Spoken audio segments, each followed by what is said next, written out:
صدیق میرے نبی کو دیکھتا ہے، کیا وہ منظر ہوگا، کیا وہ کھڑی ہوگی، اللہ بھی آج کے دونوں یاروں کی ملاپ کو دیکھ کر خوش ہو رہا ہوگا، کیا وہ منظر ہوگا۔ آج آپ مجھے دیکھتے ہیں، میں آپ کو دیکھتا ہوں، آپ مجھے دیکھیں، آپ پر جہنم حرام نہیں ہے، میں آپ کو دیکھوں، مجھ پہ جہنم حرام نہیں ہے، لیکن صدیق اس چہرے پہ نگاہ ڈال رہا ہے کہ جس چہرے پہ محبت کی ایک نگاہ انسان ڈالے تو جہنم حرام ہو جاتی ہے۔ وہ میرے نبی کا چہرہ ہے، وہ میرے نبی کا چہرہ ہے۔ جب یہ دونوں یار ملتے ہیں اور یار کو دیکھتا ہے، آنکھوں آنکھوں میں باتیں ہوتی ہیں، میرے نبی پہ کہتے ہیں صدیق کیا حال ہے، زخموں سے خون بہ رہا تھا، اللہ کی توحید کی وجہ سے مار کھا چکے تھے۔ میرے نبی فرماتے ہیں صدیق کیا حال ہے، جواب سنیے، جواب سنیے، آج تھوڑی سی تکلیف آئے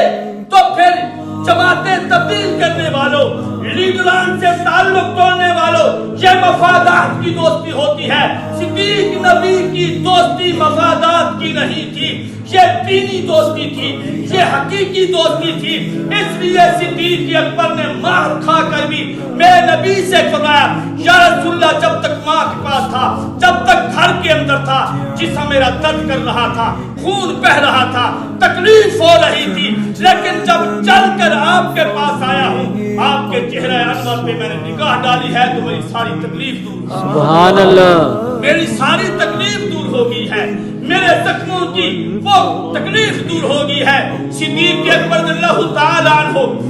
نبی کریم صلی اللہ علیہ وسلم سے ملاقات کر کے واپس آتے ہیں، پھر دوسرے دن بیٹھ نہیں جاتے، پھر وہی نعرہ،